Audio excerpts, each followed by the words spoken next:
नमस्कार दोस्तों, कैसे हैं आप लोग। आशा करता हूँ आप लोग अच्छे होंगे। आप देख रहे हैं एचएल क्लासेस और मैं हूँ आपके सामने प्रभात। जो आज मैं आपके लिए बहुत इंटरेस्टिंग टॉपिक लेके आया हूँ, क्रिप्टो करेंसीज। ये क्रिप्टो करेंसीज होती क्या है? जो आपने देखा होगा, जो अभी रिसेंटली में जो बजट लॉन्च हुआ है सेंट्रल गवर्नमेंट की तरफ से और पार्लियामेंट में वो पास भी हो चुका है, उसमें बताया जा रहा है कि गवर्नमेंट अब क्रिप्टो करेंसी पे 30% टैक्स लगाएगी। आप इसमें होता है कि अगर मान लो आप उसमें 100 रुपये कमा रहे हो तो गवर्नमेंट आपसे 30 रुपये अपने लिए लेगी और बाकी आपको 70 रुपये मिलेंगे उसमें से।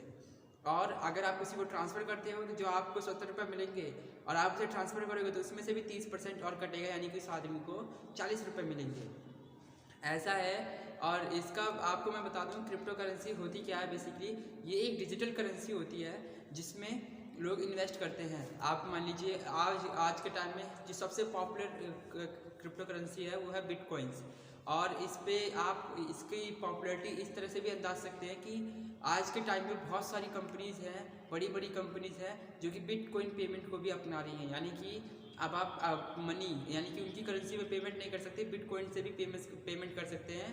पहले आप मान लीजिए पेटीएम या फिर फ़ोन पे इन सब का यूज़ करके आप उन्हें ऑनलाइन पेमेंट कर रहे हैं, लेकिन आप बिटकॉइंस का भी यूज़ करके एक तरह से ये करेंसी है, इसका भी यूज़ करके आप पेमेंट कर सकते हैं। कोई भी शॉपिंग कुछ भी करना हो आप कर सकते हैं। करेंसी को ऐसे भी समझ सकते हैं, मान लीजिए आज के टाइम में जो बिटकॉइन है उसकी कीमत 10 रुपीज़ है और आपने उसे खरीद लिया 10 रुपये में, यानी कि आपने 10 रुपये दिए, ऑनलाइन ट्रांसफ़र किए और आपको एक बिटकॉइन मिल गया। और आने वाले टाइम में यानी कि काफ़ी 3-4 साल हो गए और उसकी प्राइस हो गई 10 करोड़ में हो गई।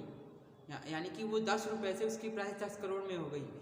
तो उससे आपको फिर जब वो बेचोगे तो आपने 10 रुपये पहले दिए थे, लेकिन आपको फिर 10 करोड़ रुपए मिलेंगे उसके। आप वो टैक्स समझिए जो गवर्नमेंट ने यानी इंडियन सेंट्रल गवर्नमेंट ने लगाया है, यानी कि अगर 30% जो टैक्स वाला रूल है वो।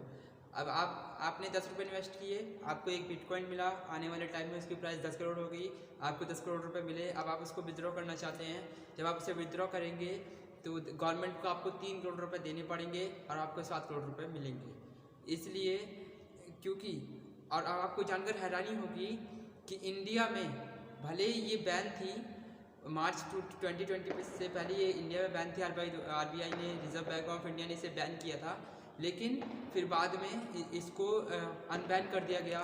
और मैं आपको बता दूं क्या इंडिया में है तो ये पूरे ऑल ओवर वर्ल्ड में क्रिप्टो करेंसी, लेकिन इंडिया में जो इस पर इन्वेस्ट करने वाले लोग हैं वो सबसे ज़्यादा हैं।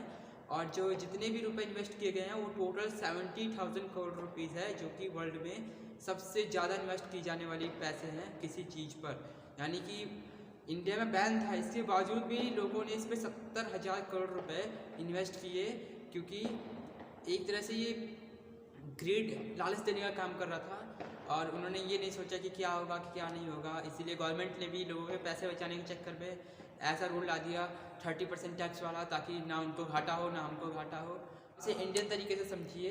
मान लीजिए आपका डिजिटल गोल्ड, आप जब यूट्यूब चलाते होंगे तो बहुत सारे ऐड आते होंगे कि डिजिटल गोल्ड पे इन्वेस्ट कीजिए, बहुत सेफ़ है, ये वो फलाना ठिकाना।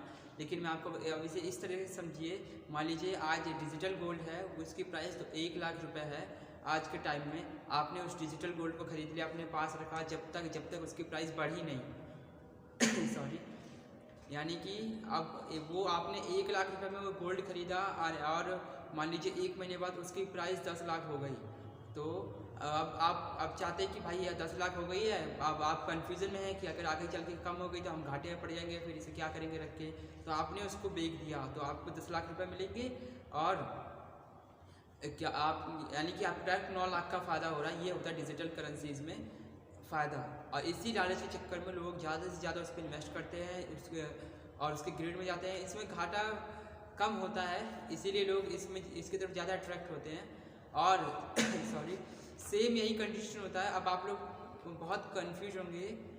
नाउ सेकंड थिंग इज़, जो ये मार्केट में आप जानते होंगे शेयर्स क्या होते हैं, किसी कंपनी के शेयर खरीदना, क्या नाम किसी कंपनी के शेयर्स बेचना, किसी कंपनी के शेयर्स को ऑन करना।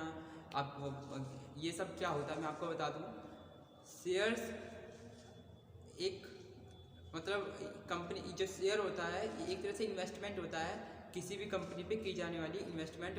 और मैं आपको बता दूं जो रिलायंस है, अब आप एक एग्जांपल लीजिए मुकेश अंबानी का। रिलायंस जो कंपनी है उस पर मुकेश अंबानी के 46% शेयर्स का मालिकाना हक है, यानी कि जो उसके 46% शेयर्स होंगे वो मुकेश अंबानी ऑन करते हैं। अगर वो कंपनी 100 रुपये कमा रही है तो उसमें से 46 रुपये मुकेश अंबानी को मिलेंगे, ऐसा होता है। और कंपनी घाटे में जाती है और या फिर फ़ायदे में जाती है, ये सब कंपनी के शेयर होल्डर्स को डिपेंड करता है।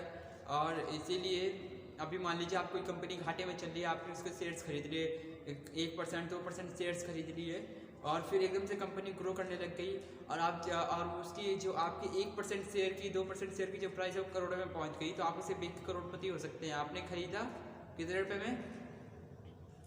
मान लीजिए आपने खरीदा 1 लाख रुपए में उसका 1% शेयर और उसके आने वाले टाइम में उसकी प्राइस 10 करोड़ हो गई, तो आपको 10 करोड़ रुपए का आप मालिकाना हक वो आपका मालिकाना हक बन जाएगा उस पर। और इसी तरह सेम मतलब ये दोनों आपस में एक ही जैसा वर्क है इन दोनों का।